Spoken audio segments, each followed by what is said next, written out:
Welcome to the Unlock Wellness Podcast. I'm Dr. Casey, and today's guests are two really close friends. Excited to have them on. I have Dr. Raul Serrano and his wife, Jessica Serrano. And Dr. Serrano has been a mentor to me for several years now, and I was fortunate enough to get to assist them in the opening of their family wellness practice, Ignite Chiropractic and Wellness.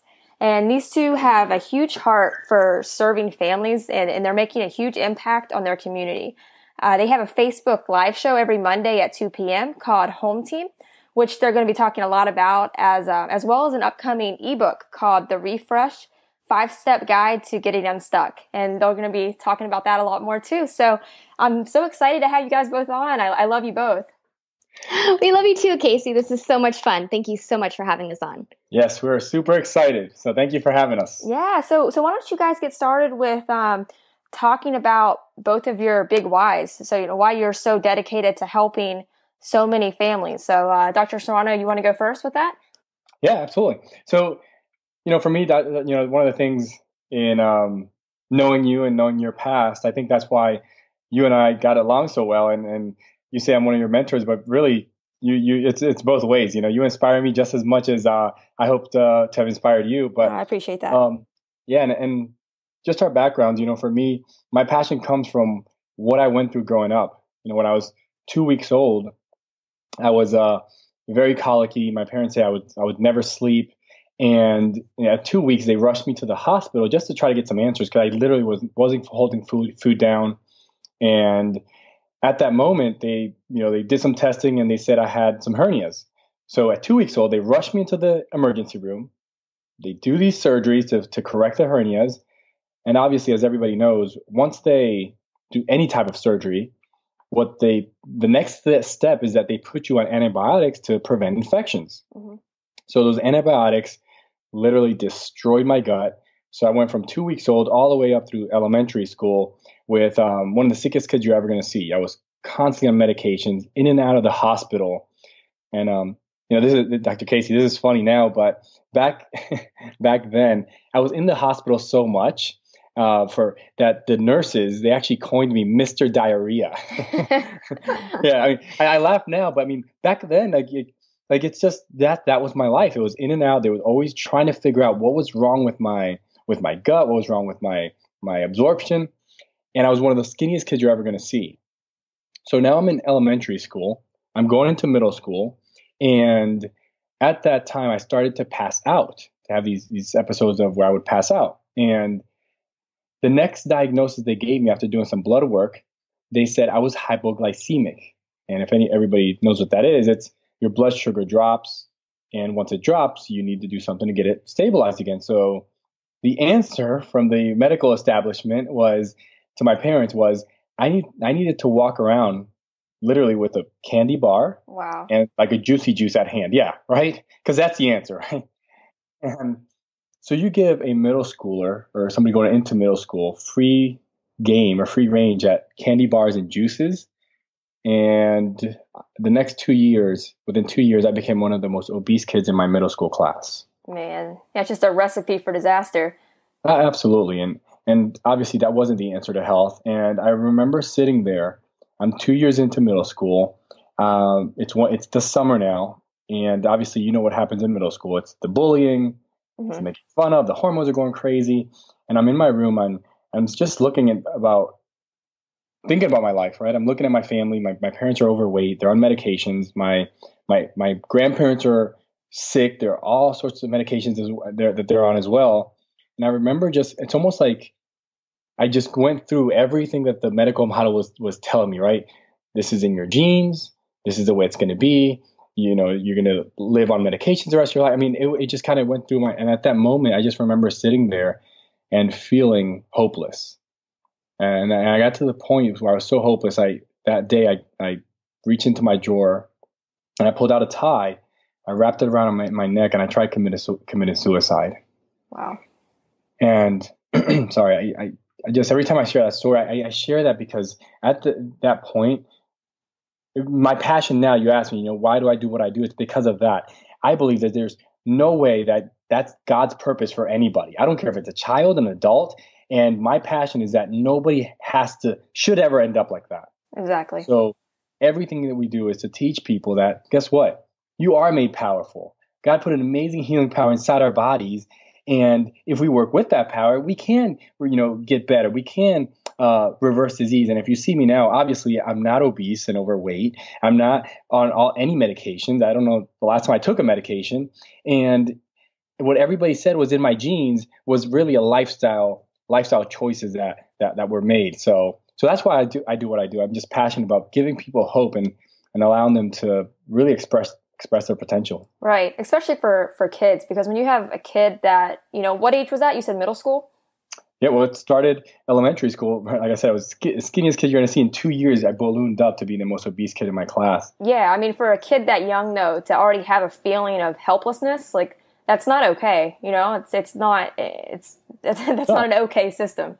Absolutely. And think about it. I mean, isn't that's what's happening nowadays? Right. It's getting younger and younger because now the answer is, hey, if there's anything going on with these kids, whether it's anxiety, depression, they can't focus in school. What's the answer there, right?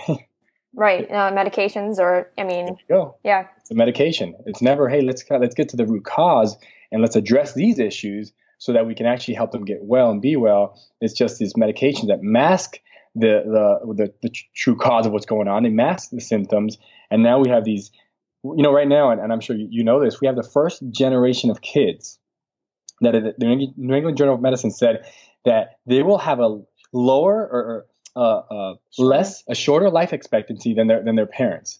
That's crazy. It's insane.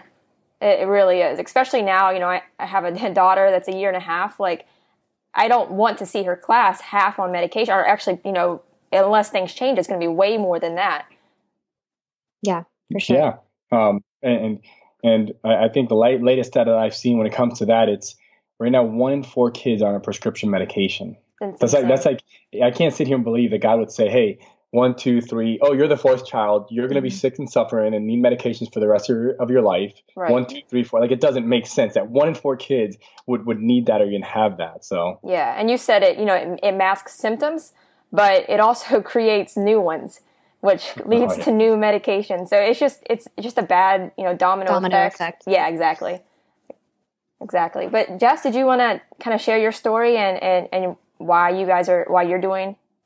Yeah, sure. Of course. And I think a lot of times we think about wellness just in terms of the physical aspect and the physical component, which is so true, especially in Raul's case. And for me, I think it was more on the side of the mindset and the spiritual component to health, where my struggle really came in. I mean, from the time I was really young, even going into kindergarten, I remember just having this fear-based mindset where all of the decisions that I would make were kind of based in a place of being scared or being fearful. And it even started, like I said, when I was going into kindergarten, there was just weeks of just uncertainty and like crying about school. It went all the way up into like when I had to order, food from a counter, I was scared to do that on my own. Fearful of making mistakes, fear of failure, fear of, just not getting approval from people. It was just all of this fear-based mindset. And I think that was really even brought on by the culture, even as I got older, when it came to making decisions about my health or decisions for my children. There was this constant fear, even when we talk about vaccines a lot, it's like I have this fear of what if I'm putting my child in harm? I hear about these diseases. I hear about the flu. I hear about that my kid could die of anything at any moment, and that I need to make these choices based out of that fear model rather than faith. So I think there's been 2 times in my life where I have just found an overwhelming truth that just brought this peace and really changed my fear-based mindset. And the first time, of course, was when I started reading the Bible and finding out the truth about who Jesus was. And that just changed everything from the minute that I believed. And I started to make these changes and stepping out in faith. And the second time was when I was dating Raul at the time, and I heard the chiropractic principle. And I know we call it chiropractic principle, but it is just the truth about health and how your body heals and functions. And it was actually Dr. Sosa, another doctor over in the West Coast area. Quick shout out to Dr. Sosa. Yeah. So he did the doctor's report, and I remember just sitting there and thinking, how in the world did I not realize this? Like, it seemed like such common sense at the time that our body heals from the inside out, and that we didn't need to put our dependency on what we're putting into our bodies, we really needed to start just thinking about what not to put in our bodies. Right. And with those two things, that mindset of faith and just knowing truth and principle, I think really just changed everything for me. Like, I live as a mother with 3 kids, and I'm learning to make choices out of faith and out of knowledge and out of truth rather than fear and, worrying about what the world is going to say, or worrying about the culture and the direction that they're pointing at us. So I think my heart is just really for educating kids and families and parents and how to make those choices and how to live just like a simple, peaceful life where you know that these principles are true, and you just step on faith and you see it time and time again through these stories and testimonials of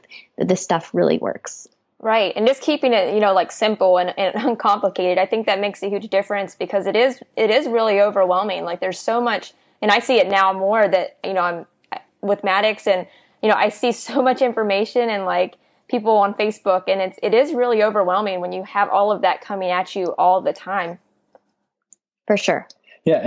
And the thing about this is, when it comes to health, one of the things she mentioned at the beginning, I don't know if you caught it there, that her whole struggle was really with the mental and spiritual part of things. Mine was always more physical, or, I thought it was more physical. Mm-hmm. And that's what our society has done, right? They have taken health and they've segregated it. They've made, hey, the physical part, we're gonna give that to the medical establishment, right? On the spiritual part, go ahead and go to the church for that and deal with it there.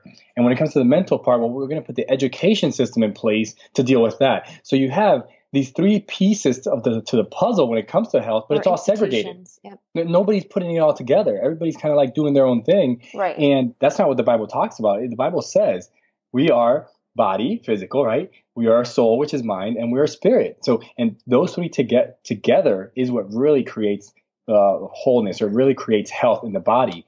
And that's what we're passionate about, coming together and creating those programs, events, and different things that bring all those components together and in a way that's applicable for the family. So yeah, no, and you guys do an amazing job at it. I've been to, so many events that you guys have done, and have checked out your shows on Facebook, and it is crazy how like compartmentalized it is, because it's something as simple as stress and anxiety, like Jess was talking about. Like, whenever you get stressed, like, that has an effect within your body, and that affects everything, and everything works like that. And it's really awesome when you just take a step back and think about it like that.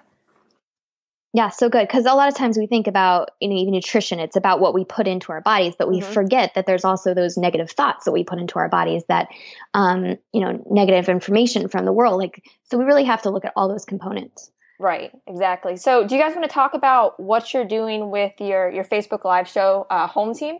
Like I was saying at the beginning, it comes on at 2:00 every Monday, and they've been doing a really great job. So do you guys want to talk about what you guys are covering and your future plans with that as well? Sure. And for a little bit of background, it's kind of funny because we really want to relate to families from the ground floor level. We literally put our kids down for quiet time. We have one napping. We go downstairs at 2:00, sit at our kitchen table, and turn on our computer. So we really are just speaking from our hearts. And our goal as Home Team is to just walk alongside parents with their struggles, whether it's spiritual, mental, or physical, that come along with trying to build a healthy family. Yeah, and with that, like the whole, we really put it out there as a thing. Like we didn't have like this massive, like, oh, we're doing this for this massive goal. We really just wanted to share what's working for us and what's working in the background. And it's really neat how God uses things, because now behind that, we were getting a lot of comments, a lot of personal PMs, personal messages, and people are asking questions, and we answer all the questions, all the comments that come through. We'll answer either personally to that person or through the show. And what that's led to now is that we're now in the background putting programs together to answer some of those questions that people are having. And you mentioned that we're putting together our first ebook, and that's where that ebook is coming from. It's coming from what are people struggling with. And the ebook is it's called The Refresh, and it's 5 steps to getting unstuck. And the first we put this 5-step program down, and we walk people through, hey, if you're stuck, whether it's in your faith, with your family, If you're stuck, your health is stuck, career is, financial, all those things. If you're stuck, then these are 5 steps that you can start implementing to really start to get unstuck and hit like my wife said, the refresh button, right? Mm-hmm. So what are common questions that you guys are getting? Like you just kind of keep getting that question over and over, and what you would, tips that you can give people just based on, some of the questions that you guys are having come in. I think like you were saying before with moms, especially just this overwhelming feeling of there's just so much.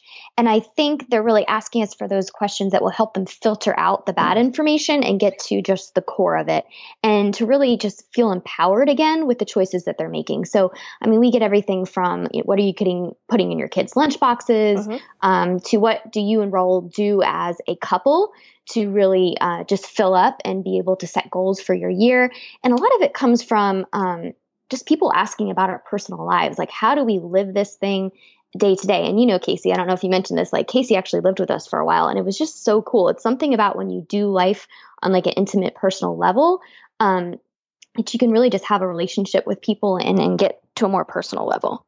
Yeah, no, I appreciate you guys. You guys have done a lot for me. So, and then she had mentioned, so we're more than happy to go through those 5 steps that we outline in the refresh program here with you. It'll take a few minutes, but go for it.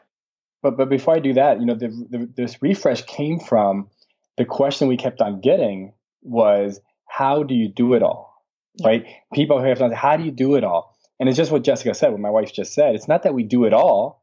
It's that we filter through and we do the things that we believe we're called to do, the things that bring us closer to our purpose and not move us away from our purpose. And it's a constant thing. It's not that we're perfect. It's not that we're always doing the right thing, but we're continually filtering through so that we can, be more on purpose, be refreshed and work, towards those goals that God's put in our hearts. So, and these 5 steps came from a place of us being stuck. And it seems that we get to that place just about 4 times a year, to be honest. And we were finding ourselves in this place. We've been married for 6 years. And this is just something we do on a cyclical basis to get us back on track. So what we did is we just started writing down the process that we would do when we go on these retreats together. And it turned into these 5 steps.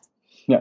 So we'll walk through them. Yep, go for it. Every quarter, we do these. So 4 times a year, we'll get together. It'll be just my wife and I, and we literally write these 5 steps down, and we walk through these. So, and sometimes there's a mud mask involved. I'm pretty sure, right? Yeah, there is some sauce and massage in between that as well. But I know your secrets. Leave the kids at home. Yeah. Step 1. So you want to talk about step 1 and I'll take 2? Sure. So the first step is the fill up component. I think this is one of the top things that I talk about whenever I talk to moms is you're filling up. So often that we're running on empty, we're trying to pour out into the people we love, into our children, into our spouses, into our community, and we are running on empty. So it's really important just to think about the ways that you're filling up. And a lot of times, especially in our culture, we're not realizing that we're filling up with the wrong things, that things are affecting us. So, what we're watching on Netflix, the streams that we're seeing on social media, the Facebook feeds, all those things are filling us up, or even sometimes they're emptying us even more. So we just wanted to, I guess, Raul, if you want to talk about some of the ways that we purposefully and intentionally fill up in our lives on a daily basis. Yeah, we don't even notice, like early on when we first got married, one of the things that Jessica would say was like, when I'm at home, I just like having things on in the background. So she would literally have the TV on, just running in the background. For hours. And I'm coming in from a place where whether you recognize it or not, that TV, whatever's on there, you are filling up with that. It is getting into, whether you're consciously thinking about it or not, you're getting filled up by that. So, well, it's something as simple as, you're starting your day off with the news, which is, 99% negative. It has a really big effect on you. Absolutely. So that's exactly what this filling up is how we started filtering through, what is it that we're intentionally going to fill up with, and what are we going to not watch or see so that we don't fill up with the wrong things, right? Because if we want to be pouring out, we need to fill up with all the things that are going to empower us. So you're right. One of the ways that we fill up is right in the morning. There's no open up the cell phone, going to Facebook or Instagram or what's that other one? The Snapchat thing. I won't make fun of you for calling it the Snapchat thing, but go ahead. How we are, Casey. I know. Hey, so we're not turning on the news. We're not doing those things. We are getting up. We're getting in the Bible. We're getting some inspiration from motivational videos, whatever it is that gets you going. But you fill up so that you can pour out the rest of the day. And whether it's a great podcast like this one, which is always uplifting, like all of these things fill you up. You're not on here talking about the latest fads and news and things like that. You're talking about truth. And when you do that, that's how you can really pour into others. Yeah. So the next step is, so number one is filling up. The next step is we measure the gap. So in measuring the gap, it's, we do this thing called the wheel of life, and we put the 5 main areas of life: faith, family, health, career, and fun, social and fun. And we put this on this wheel and we measure. Where are we? Take faith, for example. The past 3 months, where have we been? Have we been doing the things that we feel are necessary in our lives to continue to grow in our faith? And we put a number to it, 0 to 10. 10 means I'm absolutely doing phenomenal in that area. 0 means I'm not doing so well. So we measure the gap. We look at where we're at. And then once you know the gap, now hey, I was at a 2 last quarter with this, and I want to be at a 9 or 10.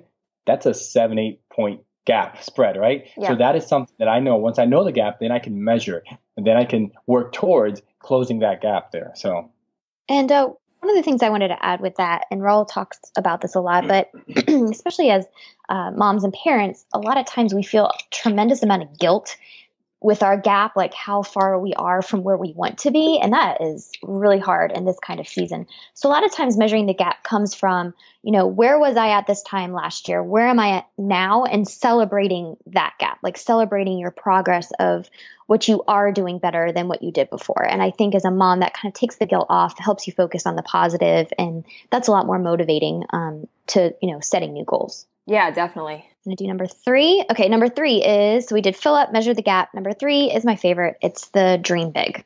Yeah, dream big.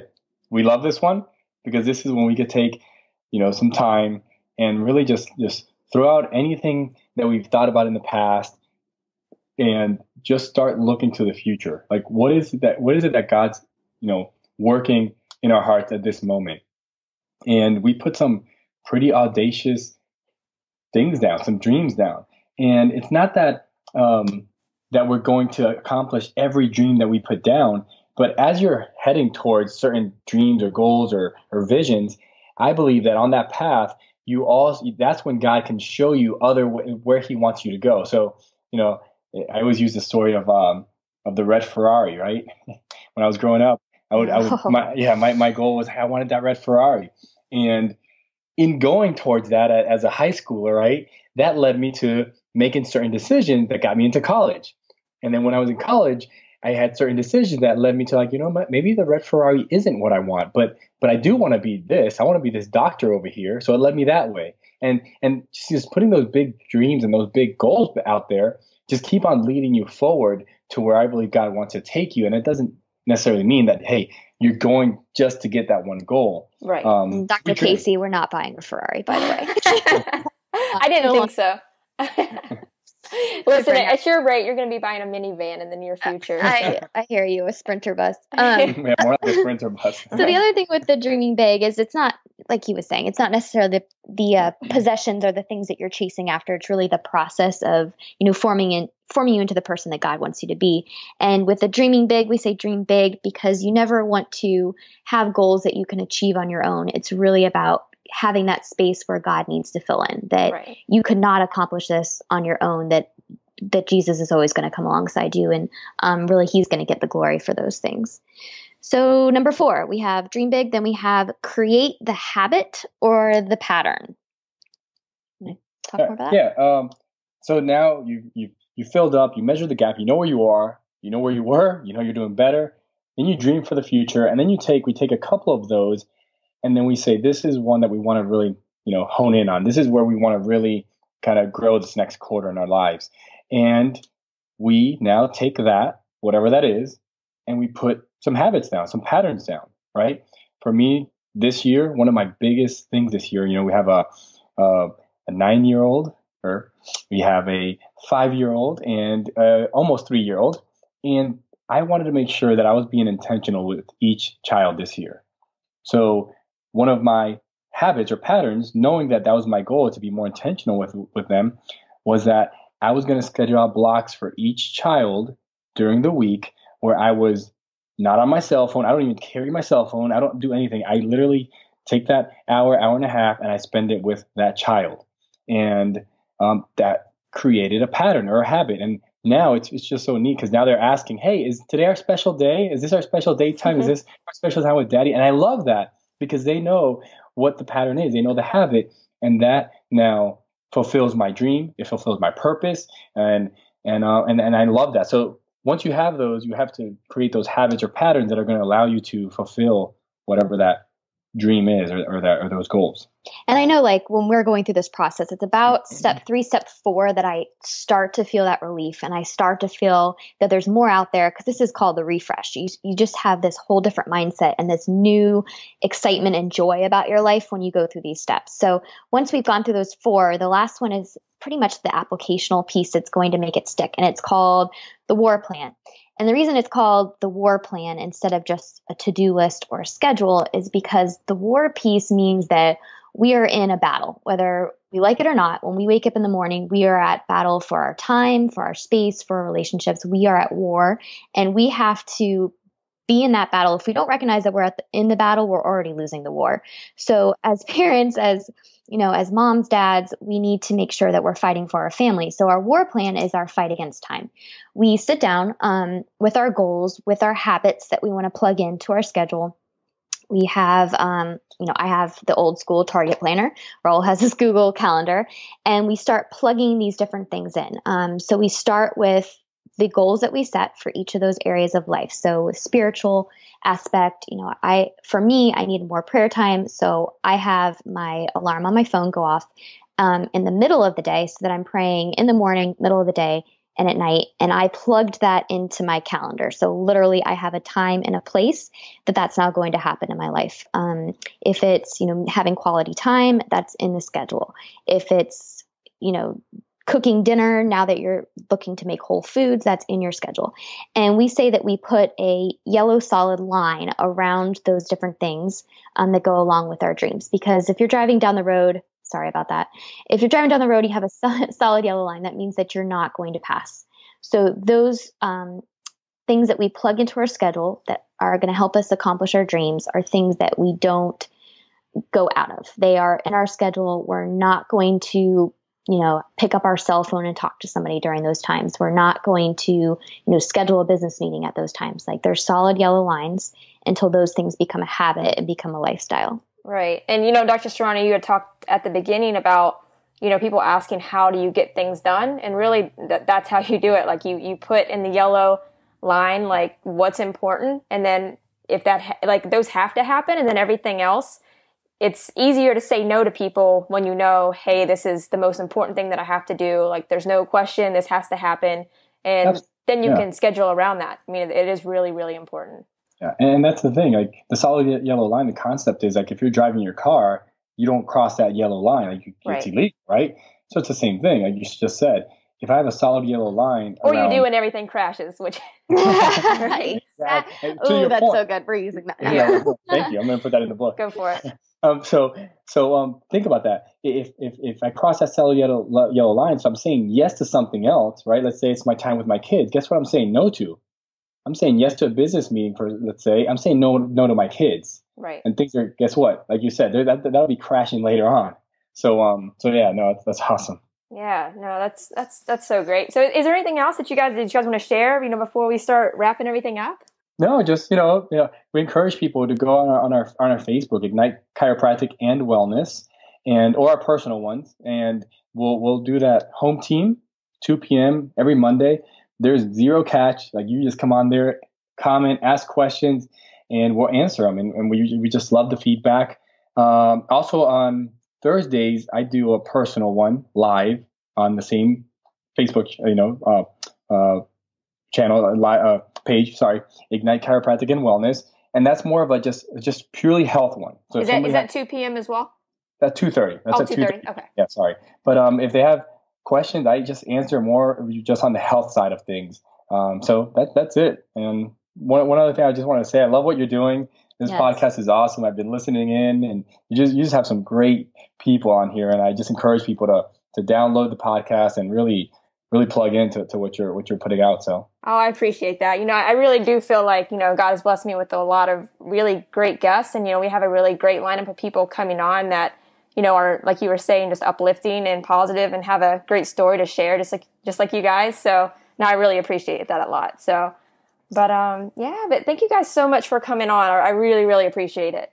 Cool. Yeah. Just if you could put on the show notes, just put the Facebook. Yep. No, I'll put that. As soon as we get the book, they refresh, the 5 steps to get unstuck. We'll let you know, and we'll get it out to everybody. Yeah, definitely. Yeah, I'll put everything in the show notes. Make sure you go and follow Ignite. Did you want to put your personal one on there too, or you just had Ignite? I will do that. Yep. Okay, cool. And then as soon as those things come out, he'll post them. That way you can go and download those and check out everything that they're up to. So awesome. Thank you guys so much. Thanks, Casey.